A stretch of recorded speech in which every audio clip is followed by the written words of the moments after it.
World Twins Festival 2025 ló tún dé. Gbogbo ọmọ Gbóòrà pátá ẹ kú ọdún ẹ sì kú àṣeyẹ. World Twins Festival ti ọdún 2025 ni mò ń wí. Ọdún ìbejì tó wọlé dé bá wa gan ni mo ń sọ nípa rẹ̀. Gbogbo ọmọ Gbóòrà Ọ̀dàṣàkó, gbogbo ọmọ Òfokùnbàrà Diyọ̀ ẹ kú ọdún o.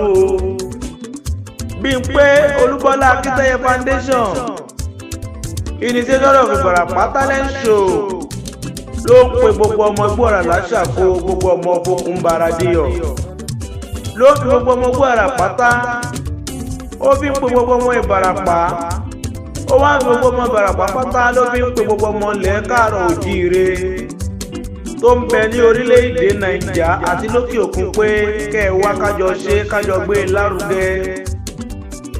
Ọdún ìbejì tàgbáyé tọdún eléyìí tó máa wáyé ní ọjọ́ 11 oṣù kẹwàá ọdún 2025.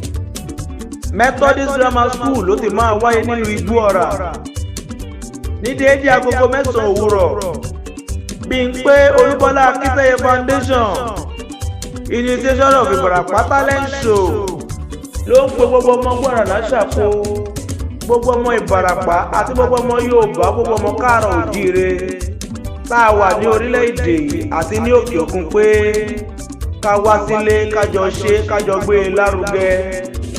Ọdún ìbejì àgbáyé tí 2025 ni à ń wí tó máa wáyé ní Methodist Grammar School nílùú Igbóọrà náà.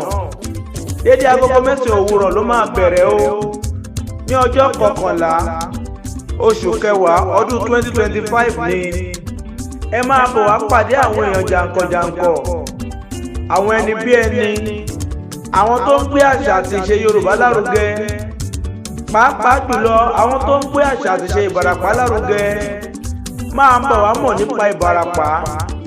Bímpé Olúbọ́lá Akíntayé Foundation ni wọ́n ń pariwo rẹ̀ sí gbogbo ilé sí pé ọdún ìbejì 2025 World Twins Festival tó máa wáyé nínú Igbóọrà ní ọjọ́ 11 oṣù kẹwàá ọdún 2025 yìí o ní Methodist Grammar School ní déédé agogo 9 tòwúrọ̀.